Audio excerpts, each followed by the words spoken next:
అధిష్టానం ఆశీస్సులతో రామచంద్రరావు తెలంగాణ బీజేపీ అధ్యక్షుడిగా బాధ్యతలు స్వీకరించారు. తెలంగాణ రాష్ట్రం ఏర్పడిన తర్వాత తెలంగాణ బీజేపీకి రామచంద్రరావు 5వ అధ్యక్షుడిగా ఎన్నికయ్యారు. తెలంగాణ ఏర్పడిన నాటి నుంచి బీజేపీ పార్టీని ఒక్కో అధ్యక్షుడు తనదైన శైలిలో నడిపించారు. ఇక ఇప్పుడు రామచంద్రరావు వంతు వచ్చింది. ఆయన అధ్యక్షుడిగా ఎన్నికైన తరుణంలో ఎలాంటి సవాళ్లను ఎదుర్కొని పార్టీని ముందుకు తీసుకెళ్తారు?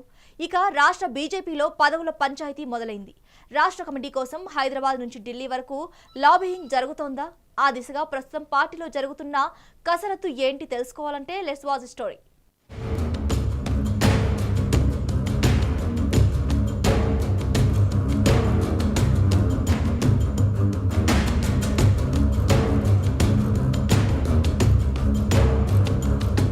తెలంగాణ బీజేపీకి కొత్త సారథి వచ్చారు. రామచంద్రరావు పార్టీ పగ్గాలు చేపట్టారు. ఇక త్వరలోనే పూర్తి స్థాయి జిల్లా కమిటీల నియామకం జరగబోతోంది. ఆ కొత్త కమిటీలతో తన సొంత టీంను రామచంద్రరావు సిద్ధం చేసుకోవాలనుకుంటున్నారు. ప్రస్తుతం బీజేపీ అధ్యక్షుడిగా నియమితులైన రామచంద్రరావు 2 ఏళ్ల వరకే ఉంటారనే ప్రచారం జరుగుతుంది. 2027లో మళ్లీ పార్టీ అధ్యక్షుడిని మారుస్తారని, అప్పుడు ప్రస్తుత కేంద్ర మంత్రి బండి సంజయ్ మరోసారి రాష్ట్ర అధ్యక్షుడిగా వస్తారని బీజేపీ వర్గాలు చెబుతున్నాయి. వాస్తవానికి బీజేపీ రాష్ట్ర అధ్యక్షుడిగా ఎన్నికైన వారు 3 ఏళ్ల పాటు ఆ పదవిలో ఉండాలి. అయితే ప్రస్తుతం ఈటెల రాజేందర్ వంటి వారిని తప్పించేందుకు ఆయన వ్యతిరేక వర్గీయులు వ్యూహాత్మకంగా రామచంద్రరావు పేరును తెరపైకి తీసుకొచ్చారని, 2 ఏళ్ల తరువాత 2028 ఎన్నికల కారణంతో రాష్ట్ర అధ్యక్షుడిని మారుస్తారని, అప్పుడు బండి సంజయ్కు పగ్గాలు అప్పగించి ఎన్నికలకు వెళ్తారనే చర్చ నడుస్తోంది.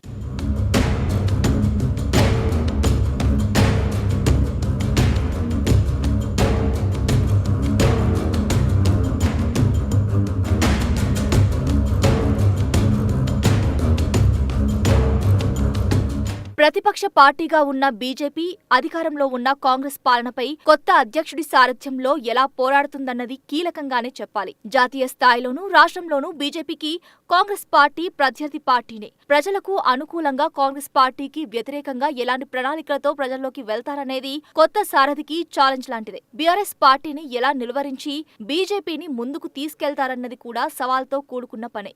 ఈ విధంగా 2 పార్టీలను వెనక్కు నెట్టి బీజేపీని తెలంగాణలో నెంబర్ 1 తీర్చిదిద్దుతారా? ఎలాంటి ప్రణాళికలు తయారు చేస్తారన్నది వేచి చూడాల్సిందే.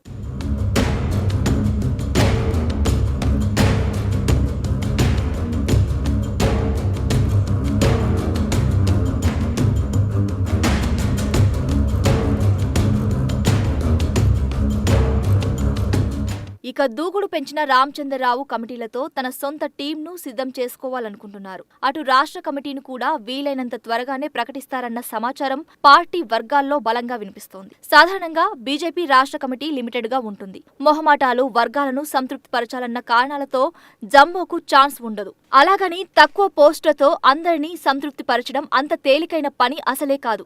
ఇప్పుడు కొత్త అధ్యక్షుడికి కత్తిమీద సాము కాబోతోందని పార్టీ వర్గాల నుంచి సమాచారం. ఇటు రాష్ట్రంలో పార్టీ విస్తరిస్తోంది. 40 లక్షల సభ్యత్వంతో 34,000 మంది క్రియాశీలక సభ్యులతో 20 మంది ప్రజా ప్రతినిధులతో గతం కన్నా బలంగా ఉంది. దీంతో పార్టీ పదవులు ఆశిస్తున్న వారి సంఖ్య కూడా భారీగానే ఉంది.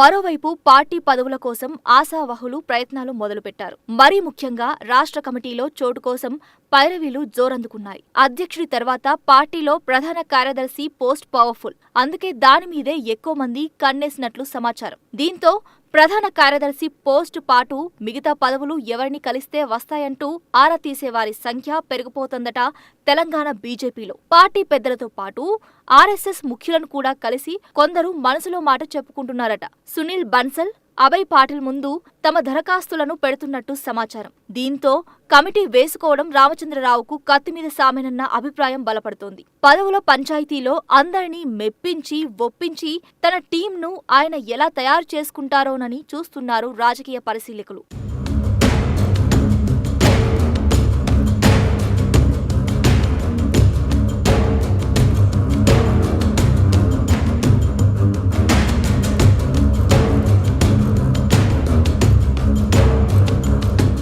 ఇక ఇక పాత కమిటీలో 8 మంది ఉపాధ్యక్షులు, 8 మంది కార్యదర్శులు, 5 ప్రధాన కార్యదర్శులు, కోశాధికారి ఉన్నారు. వీరికి అదనంగా ఒకరిద్దరికి అవకాశం ఇవ్వాలని అడిగినా అప్పట్లో నో చెప్పింది కేంద్ర పార్టీ. దీంతో ఈసారి కూడా అదే సంఖ్యతో సర్దుకుపోమ్మంటారా లేక కాస్త సడలింపులు ఇస్తారా అని రాష్ట్ర బీజేపీ వర్గాలు ఆసక్తిగా చూస్తున్నాయి.